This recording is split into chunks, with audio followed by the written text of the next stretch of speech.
Welcome back to another live and amplified Indie Fusion podcast. I'm your host, Tom Quiet, and we have a very special guest joining us. We have Lucas Horne. How's it going today, man?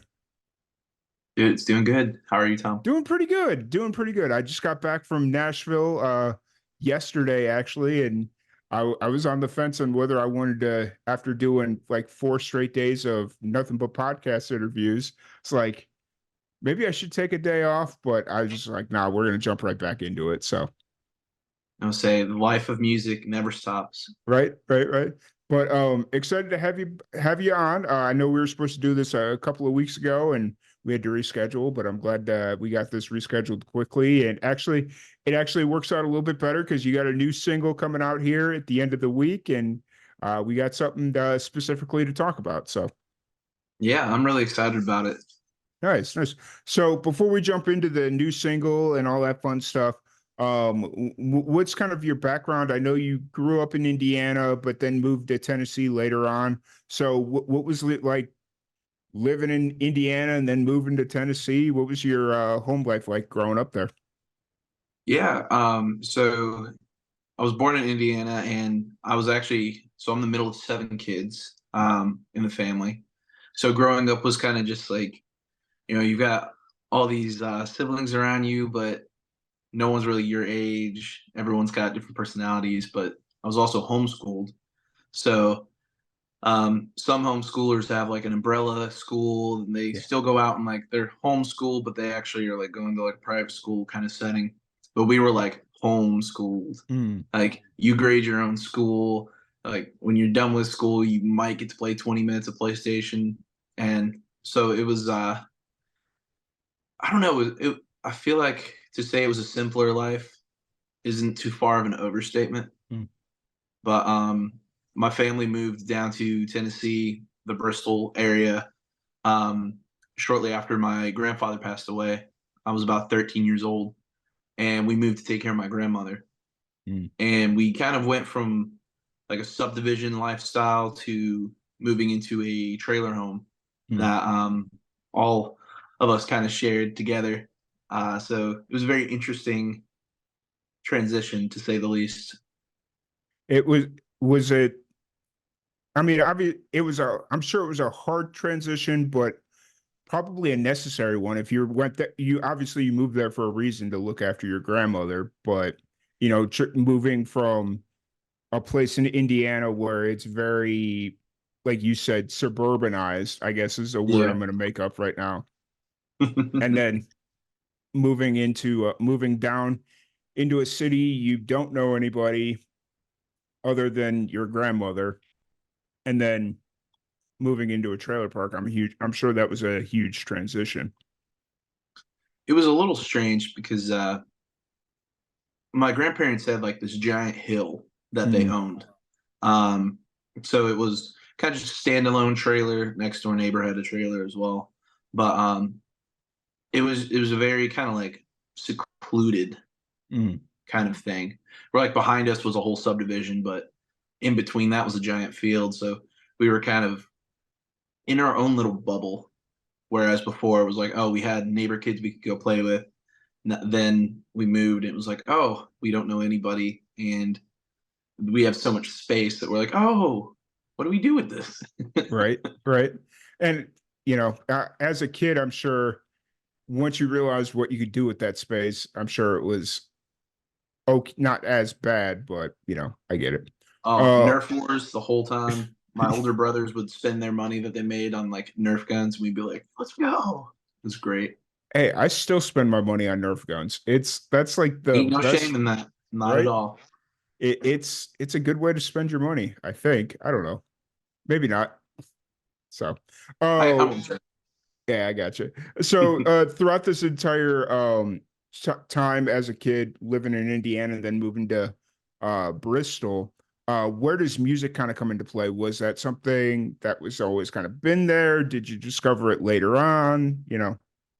It was a touch and go for me. I remember specifically the first time I really kind of like remember singing was to this really stupid clip in Madagascar 2 where they're about to sacrifice one of the characters. Mm. And there was this kind of like choir chant.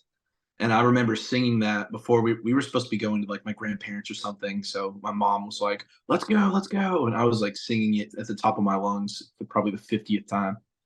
And she looked at me and she went, we should get you voice lessons. And my brain immediately went, that means I'm not good at singing. I'm never going to sing again. And so music kind of dipped off for a minute. And then my mom got an electric piano keyboard for, I think it was Christmas one time from my dad. Mm. Very random gift, but she had done piano in her life. And so we all kind of played with it. I was never any good at it. I tried guitar at one point and gave up. So it was like a very touch and go basis throughout my childhood up until my teen years, where I learned that girls love a man that can sing. So Yes. to That, impress a girl, I joined a choir, and then that didn't work out. So that was interesting. Um, but I had kind of gotten acquainted with some of the guys at the choir, and I really kind of found myself enjoying, excuse me, that enjoying the community that comes with singing with other people. And they had a piano there, so I'd sneak in and I'd play piano a little before. I'd teach myself basically, or just make up stuff. Just be like, oh, I can play. I didn't know what I was doing. fair. Hey, fake it till you make it sometimes, right? Sometimes it convinced me for a couple of years. Right. And so obviously, or like you'd mentioned, those early years were kind of for personal reasons. When was there was there a moment where you realized like, hey, this is what I need to be doing or I should be doing? So probably later on Hmm. in my life. Growing up, we were kind of more conservative, Hmm. Christian kind of household, so we only were allowed to listen to certain music, Fair. which definitely altered my like opinions on music for a bit. And I never really saw myself doing anything aside from just like singing at like a church or something. And I around my 20s, I started realizing that I just loved singing. But then as I kind of grew my musical taste in like just listening to the radio, like different artists, like going to local shows, I started realizing that I was like, every time I feel a certain type of way, I listen to music. Every time that I'm like having self-deprecating thoughts, every time that I'm sad, every time I've had a breakup, every time that I'm like wishing something else was going on in my life, it's like music has always been my like go-to. Hmm. And it was shortly after I had started actually recording music, around when I was about 18, 19, that I really kind of sunk in and went, oh, music is like what I'm supposed to do. Like it's yeah. I got, I got you. What was it about that? Like, obvious, or you, like you'd mentioned, you had already started writing and like recording your own stuff. Mhm. Did it? Do you think it took you that time to like actually start getting in the repetition of writing and recording to realize like, hey, this is something that I'm actually passionate about, or do you think that would have come regardless? I personally think that none of it would have been, it wouldn't have stuck with me if I hadn't Hmm. gone through some of the things I had gone through. Mm. Um, for the longest time, like Tennessee, very rich in music. Like everyone and their mother can play guitar or sing. So naturally, like to want to record music and stuff is not unheard of over there. Um, and I just kind of started doing it because I was like, oh, I can write songs. My friends are writing songs. But then I had some events that happened in my life that kind of emotionally destroyed me, and I was like, I need to find a way to like get this out in case there's people that feel the same way. Mm. Um, because growing up, like being the middle of 7 kids, everyone's like, oh, the middle child syndrome. You can definitely put yourself in that mindset. And when you do, you almost kind of like victimize yourself into Right. feeling like you're alone, nobody understands you. And I definitely had that for a while. Um, and I had an epiphany moment where I had just lost one of my good friends.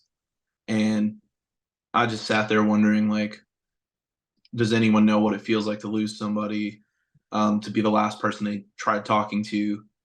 And then I kind of leaned back and I was like, well, I know what that feels like. Mm. So if somebody else feels that way, maybe I should make a song so that way, if they're feeling that way and don't know what to say or what to think or what to feel, even they can have the assurance of knowing there's somebody there that understands it or at least kind of gets it, you know? Yeah, 100%. I 100% get it. And is that a,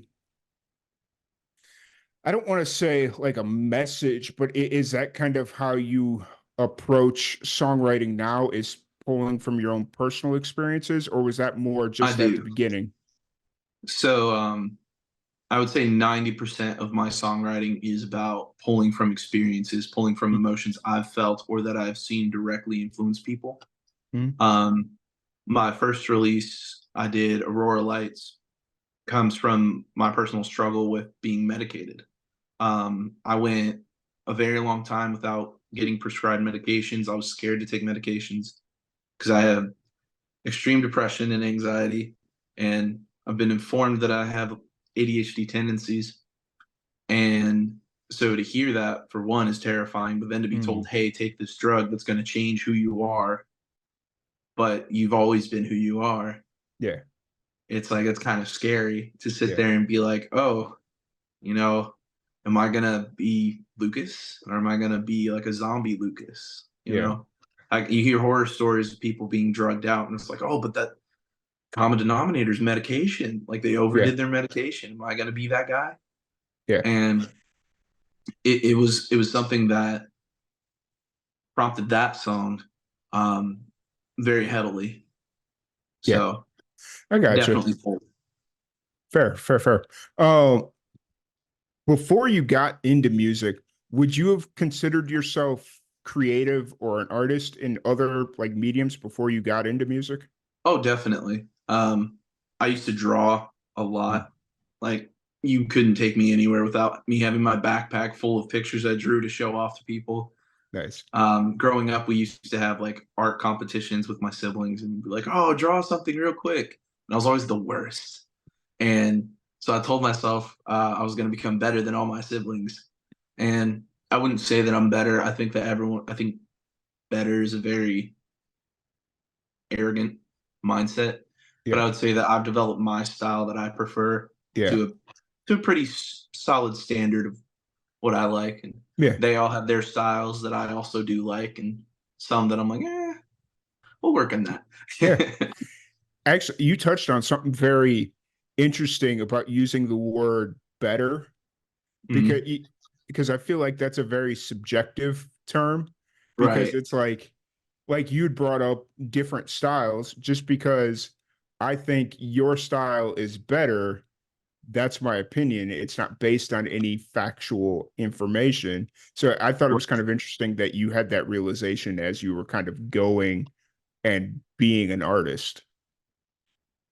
It's been something more recent actually, development, just like cognitively of being able to go, oh, instead of saying here's the problem, well, Mm-hmm. here's the challenge. Instead of going, well, you're doing better, it's, well, your style is different and I Right. prefer it. Mm-hmm. And it's honestly opened my mind and taken off a lot of the expectation that I hold as an artist and as a human, because you're always waiting for someone to say, hey, good job. Yeah. But then when nobody says it, you're like, I need to do better. Well, what's better than doing what you do? Mm-hmm. Like 100%. you can always get better, but even then it's like you're just perfecting your style. Mm-hmm. So it's Yeah. like there's different ways to look at it, and I definitely have tried to find ways to be encouraging with it, so that way I'm not putting anyone down, but I'm also able to go, well, here's where I kind of see my abilities, and here's Hmm. where I see yours. Why don't we try to figure out how we can elevate both of them? Yeah. Because I feel like it's a little, it can be very like headbutting Mm. um of an industry. It's a very terrible way to put it, but Hey, it describes it though, like because there's conflict in styles, and like if you look at like the even genres in their most basic forms, like you go country, rock, bluegrass, right. just like eight genres in their most basic form. There are people that if it's not, you know, hair bands from the 80s, that's not real rock music, but you get what I'm saying. So it's just kind of like what you're saying is true. So I at least like in to look at it that way. my opinion. Have you real or do you think that your music and your artistry of drawing feed off of each other right now? Are you still drawing? I guess is the first question I should ask. I don't draw as much. Okay. I normally just draw if like a friend asks me to do something, or if I have an idea in my head for something, and I'm Hmm. like, "Ooh, I want to draw this," or like really special moments. I'm working on a piece for my mother that she has this tree that's been around forever. Mm-hmm. Long story short, it holds a lot of significance of value. So I'm doing a picture of this tree before our neighbor cuts it down, and it's like for very important people in my life, you will more than likely get a picture that I've Nice. drawn. For like I do some work for hire just whenever I'm bored, and I'm like, oh, I don't want to not make money. Fair. Fair. And with music being such a hit or miss thing, it's like, yeah, drawing that seems like a good Yeah. secondary thing that doesn't take up too much time. And So honestly, it's one of those things that like has benefited my music as well yeah. because I design almost all of my graphical content. Um, my album covers, I designed it with a photo that my friend took of me. Hmm. I'm able to sketch out what I want for a photo shoot. I'm able Hmm. to, if I have a roadblock mentally, I can design what I'm thinking, and then it's Hmm. just well, it's a lot easier for me. I'm a visual person, Yeah, terribly so. So it's like it, which is really odd being an artist who has to create everything up here. Um, it's definitely one of those things that kind of like helps assist with my music. for sure. That was the next question I was building to was, do you think your drawing feeds your music writing, or do you think your music writing feeds your drawing more now, like in current day? I would say that the drawing does fuel some of the musical Mm, aspects. for everything you just said. I would say so. Okay, Yeah, fair kind enough. of just yeah, piggybacking off that, I would say it it definitely yeah. Yeah, fair enough. And because it was something as I was kind of preparing those round of answer or questions, I was like, okay, and you kind of started asking it. And I was like, I probably don't need to ask this, but I'm going to anyways, just in case it spurs like a whole new thing. Um, so with your songwriting, you're in the process of releasing an EP. You got a new single dropping at the end of the week on the 8th, which is Friday, right? Are my days Right. correct? Yeah. Awesome. Hey, finally getting the math right. The math is mathing today. So um Math is so mathing. yes. So with the new single getting ready to come out here, what was the original? Did you originally start writing for an EP, or where did kind of all this start? Um, so I'm a very to the future guy, Hmm. and I decided early on that I was like, I'm gonna make 4 albums. It's gonna be like this. And it's gonna touch on this. And then I started writing the songs, and then I just kind of like decided against it. Mm. It was like, oh, I don't want that to be the album. I want this to be an album. And then like halfway through that process, you're like, or we'll stop and we'll do this project instead. And it's like, after a while, I just had so many people telling me, just do an EP. You're already releasing songs, just put it together. And I was like, oh, okay, we could do that. But I really think an album would be cool. And they're like, well, albums don't make sense these days. And like everything I had didn't really, it wasn't crafted to be Mm. an album at the end of the day. So I was like, well, I guess we'll take apart the album and we'll make it an EP and we'll move that to the next album. So it's a long, weird, constructive process of being nitpicky. Hey, at least you had the realization that, you know, you'd set out to want to do an album, but Mhm. you realize like this doesn't all fit. Like, and there are those things, those albums where not everything is kind of fits, but there's a certain connective tissue between all of them. And I Right. think you would kind of realize like, okay, not all of this works together, you know. Right. Well, the funny thing is the reason why this EP coming up is called what it Mhm. is because most of the songs are like old songs, like Right. I wrote years ago, and am finally getting out. And I was talking to my PR lady, and she was super sweet. She was like, "What are you gonna call this?" And I went, "I don't know. I mean, I wrote all these things in like 2017, Mm. and we're finally getting them recorded, finally getting them out, or I've had them and I just haven't been like Doing ready to any, put yeah, them out, I yeah. guess." And so I started like writing new songs to put with them, and I was like, I mean, most of these were written, in 2017. So why don't we Mm. just call it, 17? And she was like, oh, because of 2017. And I was like, yeah. And then also, I do have a line in one of my songs says 17. It'll all work. It's fine. And she was like, okay, we're gonna try our best. Fair. I put her through so much just with changing my mind and being like, oh, new idea. And she's like, got to focus on the first idea. So, Let's. I I fall into that category all the time where it's like I have an idea for one thing, and it's like we start heading towards this light, and then it's like, oh, this idea over here, and it's like, no, we got to finish this idea. So yeah, I understand 100% where you're going with that. Um, as you look at, is this the last single off the EP, or do you have one more coming with it? no. So, this is the juicy stuff. Um, we have another single dropping Mm. in April. Nice. You'll see more about it soon. Fair. But the song coming out Friday is actually one of my favorite songs that I've Yeah. ever written. And unfortunately, you'll hear that from me every single time I talk about my songs. I'm like, this is the favorite song I've ever written. Because the one in April is also one of my favorite songs I've ever written. Um, but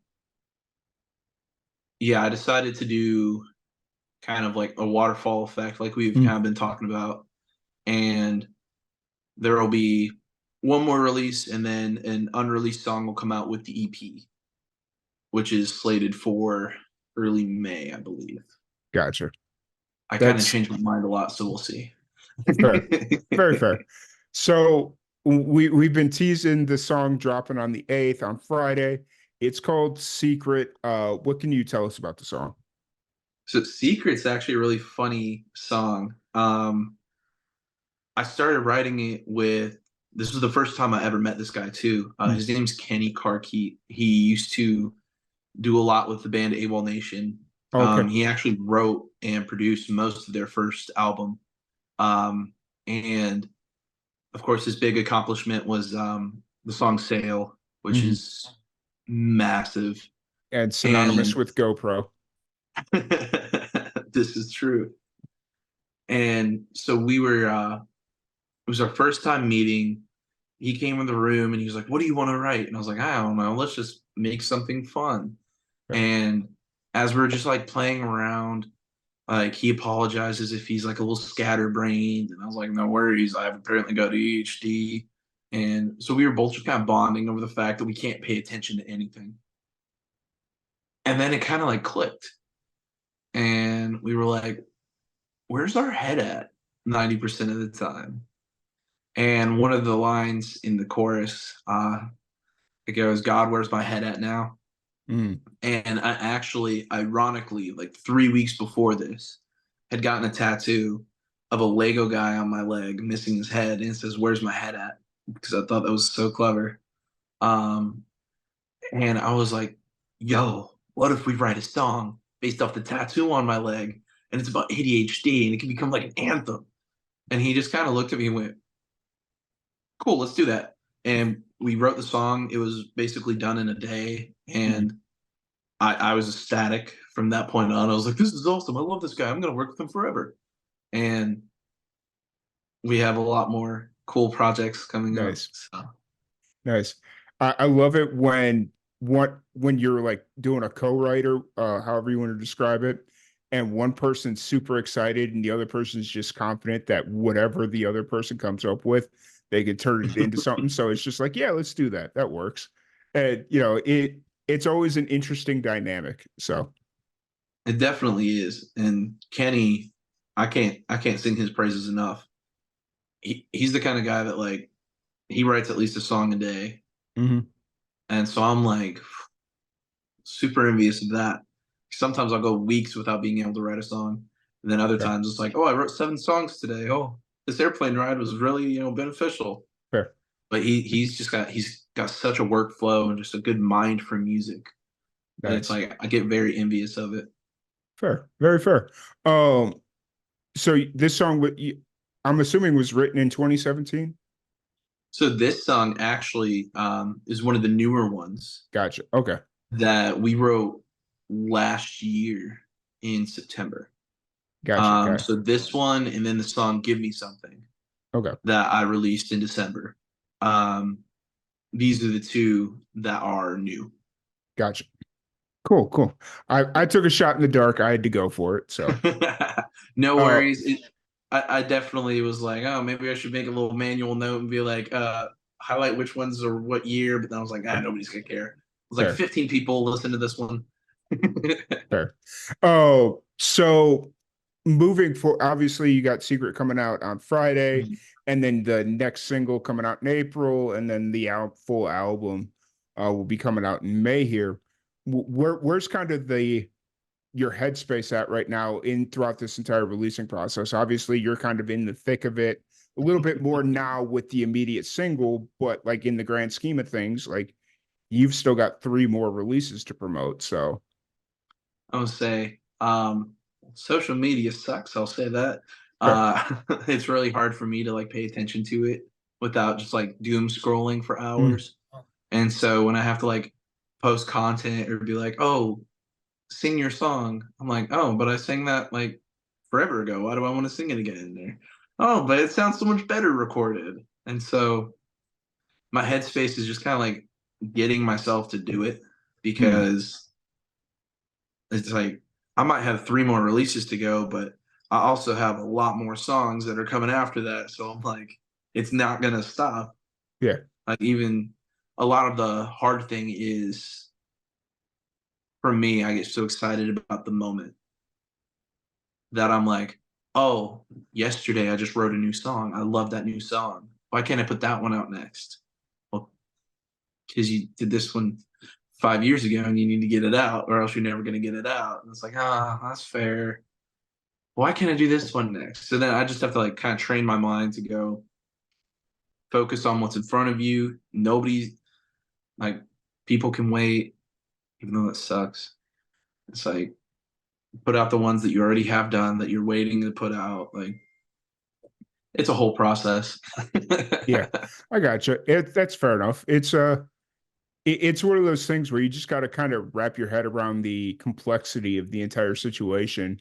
And I understand the grind of social media where it's like you got to manage your Facebook, your Instagram, your Right. threads, your Twitter, your TikTok, just like all these different What's a, things. what's threads? Threads is basically Instagram's Twitter. Another app for me to It get. honestly, in my opinion, it's not even worth investing in right now. Okay. Just Whew, that I was like, not another one. at least not yet, because it like when it first got released, it had all this hype and everybody was on it, posting and all Mhm. that stuff. And for me, I just haven't seen the return off of it yet. Now, that being said, I don't have a huge following on Threads, but like it's really hard to kind of find people, find new people.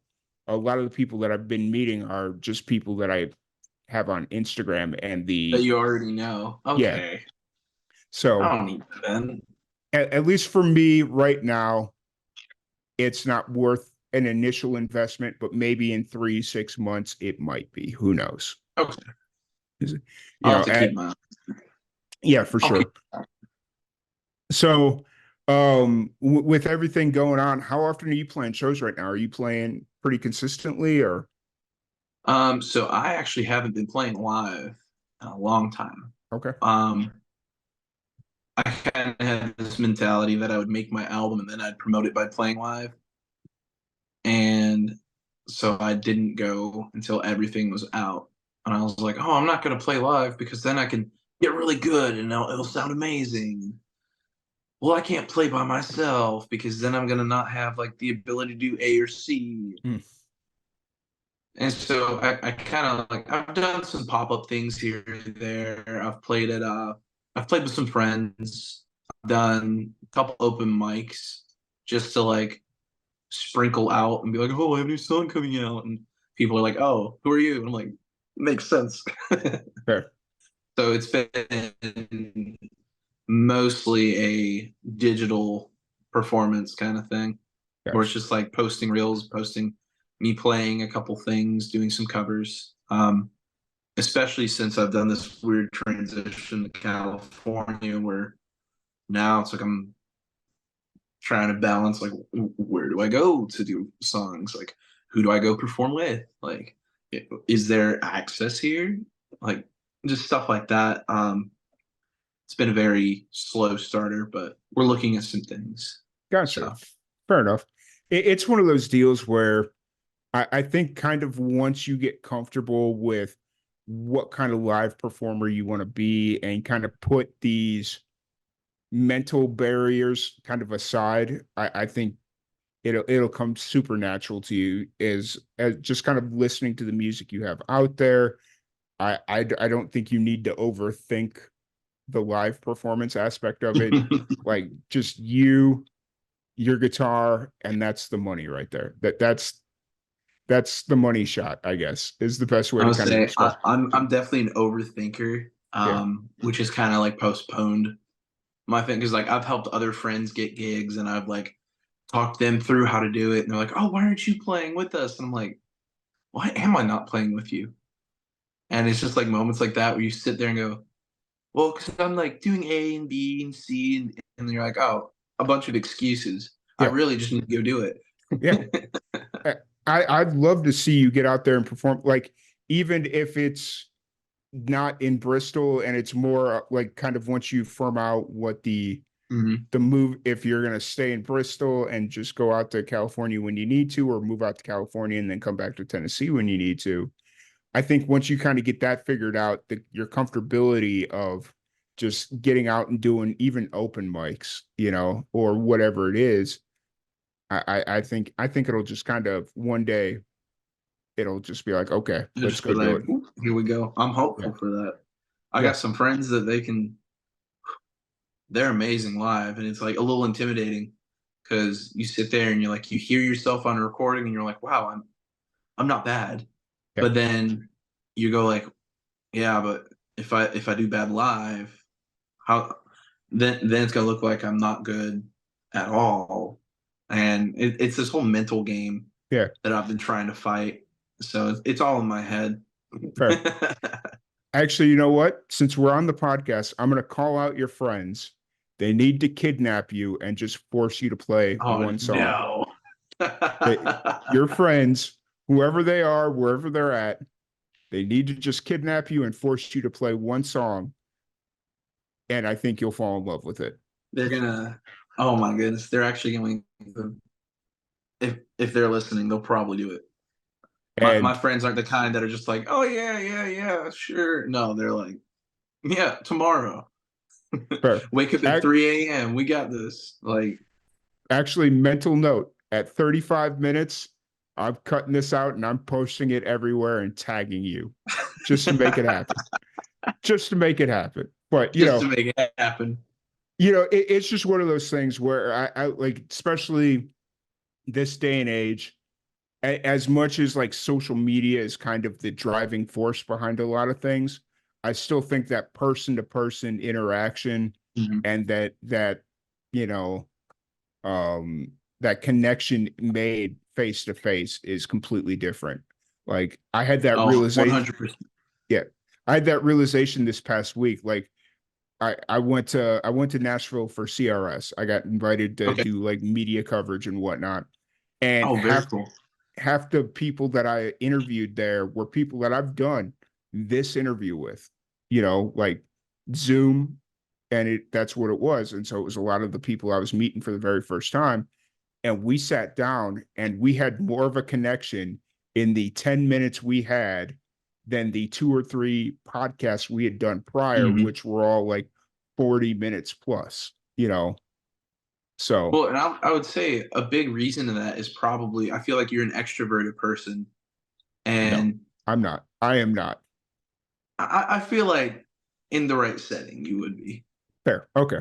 That's fair. That's where it's like for me, I can talk to a brick wall, but I'm also like I can listen just about as well. So for me, it's like when I talk to somebody, I might be like super, oh my gosh, like this is awesome. I love this about you and I love this. How's your day going? And then I pause. And then they're like, wait, you actually want to hear how my day is? And I'm like, Mm, of course I want to hear how your day is. Like you just asked me how mine is. And then that kind of leads into this interesting little like, oh, you actually care. I'm like, of course I actually care. I wouldn't yeah. talk to you if I didn't care. Right. So I think that the human element is definitely something that I can't discredit at all. Very fair. I 100% get that. So, um, so outside of music, when you're not writing and whatnot, what do you like to do? What are some of your hobbies outside of music? And then obviously drawing, because we've already kind of talked about that. So I dabble in photography and Nice. videography. Okay. So a lot of my spare time is actually spent going to my friends' shows Hmm. and doing photography for them because if I'm doing a live show, I want somebody to do something for me, like get some cool photos of me. So I was like, you know what? Why don't I do that for other people? And it's been going really well. I've got a lot of friends that are really happy with the photos I take. They asked me to come back and take more. Nice. And the cool thing about photography is the community surrounding it is just as big as the music industry and community. So it's like you're shooting a show and there's another guy that's shooting with you, and you're like, oh hey, what camera are you using? What Hmm. lens? What aperture? What ISO? And everyone's like, everyone around you are going, what are these nut jobs talking about? Right. And you two are having like the time of your life. It's the same thing with a guitar tone. If you're on stage with a guitarist and you're like, dude, I absolutely love the like treble on that. And he's like, oh yeah, I've got this weird plugin from like Pure Salem. Yeah. And everyone's sitting there going, we don't know what that is. It's the same kind of mentality. And I'm like, it's kind of nice. Fair. Yeah, for sure. And actually, honestly, that's like the perfect like side hustle for music because when if you have like a friend that's setting up like a tour or whatever it is and they're going to play like a string of shows out on the road and they want to bring somebody with them, who are they going to bring? Somebody that can play guitar and just be an extra body, or somebody that can fill in, be like an opener, and then also take photos of the set and kind of, I have basically not thought of that. That you just gave me a really good idea. yeah, I have a buddy from New Mexico that does that. He's in a metal band and he'll go out on tour with other bands and basically he'll do video and photography work, but then he also does I don't know why my Zoom is trolling me at this point. Um but I was he'll like, yes. but then he'll also like fill in as a drummer for like any one of the bands if they need it or if they Oh, can't that's find cool. it. So yeah, that's kind of what he does. And it's actually a really cool setup the way that kind of works out, especially if you do something like video or photography and can kind of fill multiple roles. Right. Fill So multiple roles and only one bunk space. yeah, Yeah, yeah, makes yeah, sense. yeah. So no, It's that's really cool. fun. I I'm glad that you're doing all that and you're fulfilling multiple creative outlets. Um, so just to kind of reset a little bit, you got the new single dropping on Friday, you got another single dropping in April, and then the full EP will be out in May. What do you hope uh people take away from the entire album once it's out? Like what do you hope people take away from it, I guess? So I've kind of crafted each one in its own little way to have a little message. Mm, And honestly, I think the message is just that you're not alone. Overall, is like I'll preach that until the day I die. Like I always felt alone growing up, so I never want anyone to feel alone. Um, each song has a little story, and I've kind of like I sum it up sometimes with like a word or two in my notes, where it's like my song "Aurora Lights" is about depression. My song "Beautiful Scars" is about wishing like my dad would say some of the things I say in that song when mm, I was going through addiction, and so that song I have titled "It's About Addiction." I've got "Give Me Something" is kind of like the end of a relationship, but you're fully conscious that it's happening. So I kind of labeled that a destructive relationship. And then Secret is about ADHD, so it's just meant for you to get lost. Just mm. bump it to your like 4 hour drive somewhere, windows Sure. down kind of thing. Um, and then the song coming out in April is actually, and I'll tease a little bit more. It's the closing song to the EP, and I kind of devised it that way because it takes little elements from everything, um, and it just perfectly encapsulates the idea that you were worried about everything else, about your depression, about your anxiety, about like people leaving, that you missed everything. Like you can't have anything if you don't do anything, kind of thing. So, and I just noticed it's getting really dark in my room, and I forgot to turn the light on. It's all good. We're almost done anyway, so it's not a big deal. Um, But yeah, Gotcha. No, that's cool. And the fact that even though some of these songs were recorded back in 2017 or written back in 2017 and some of them more recently, the fact that you found this like connective tissue between them all and even though they're all seven different stories, it's telling one bigger story of your life essentially. And I think mhm. that's really cool. And I can't wait to be able to sit down and hear the whole project from track one to track seven. I'm excited about it. Nice. Um, so for anybody that wants to check out the new single on Friday and all the other music that's already out and coming out, or just interact with you on social, where's the best place to find you?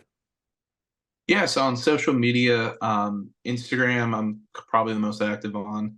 It's just Lucas Horn official. That's the same for my TikTok, my YouTube, I believe is just Lucas Horn Music. Facebook, which nobody seems to use anymore, is just Lucas Horn Music. Um, Spotify is just Lucas Horn. There is another one, so make sure you look for my amazing face. Um, it's so fun to sit there and be like, oh, there's another person with my name that also does music. They're also a verified artist. This isn't going to be confusing. And same Horn spelled the exact same way as well. Horns felt the exact same way. Yep. Oof. I Hmm. almost think you gotta adopt a stage name or something at this point. I did at one point, because I was doing music for a while under the name Shane Rose. Mm. Yeah, we stopped that. Still kind of released sometimes on it, but What was, why'd you kind of stop the stage name, or was it just it sounded a bit like a porn star name, maybe? I don't know. To me, that um, when you said that, I was like, that kind of sounds like a porn star name, but maybe not. I don't know. dang, you're getting. I did credit my first album to Horns. No, I I used that moniker for a while because of the significance it had in my life. Okay. It's my middle name with my mother's middle name, Okay. and it was to be more of like a I can be whoever I want to be, and all Fair. my music was basically like punk pop. I also had some really bad dance pop, and I had like all my worst tracks are over there. I have Fair. some good ones laced in there too, but it's like any hardcore fan of mine will walk up to me one day and go, Carmen San Diego's the best song ever, and you can't say otherwise. And I'll look at them and I'll be like, I love you. Fair. You know what though? You said you had some really bad dance pop music. I would argue to say there's no such thing as bad dance pop music. You're just not drunk enough. That is a fair point. You know, because at any point, music that you dance to, as long as you're drunk enough, isn't as bad as people think. That's fair. So, but really appreciate the conversation. This was an absolute blast. Really appreciate you. And as you get through the EP release, and obviously you mentioned that you have a whole bunch of other stuff in the process, in the Oh works. yeah. So definitely excited to see where things go, and love to have you back on later this year as some of those new projects start to come to light. And yeah, this was Yeah. a really good chat. I really appreciate you. I'll say thank you, Tom. It's been really fun. I could go on forever, so definitely That's would love to circle back at some time. Oh yeah, for sure. And whether you're in Bristol or California, I might be I in like to, Philadelphia. Who knows? yeah, who knows? I like to travel around, so we'll definitely have to try and get something set up in the future. And yeah, once again, thank you so much for joining us. Thank you everybody for tuning in, and we will catch you all later.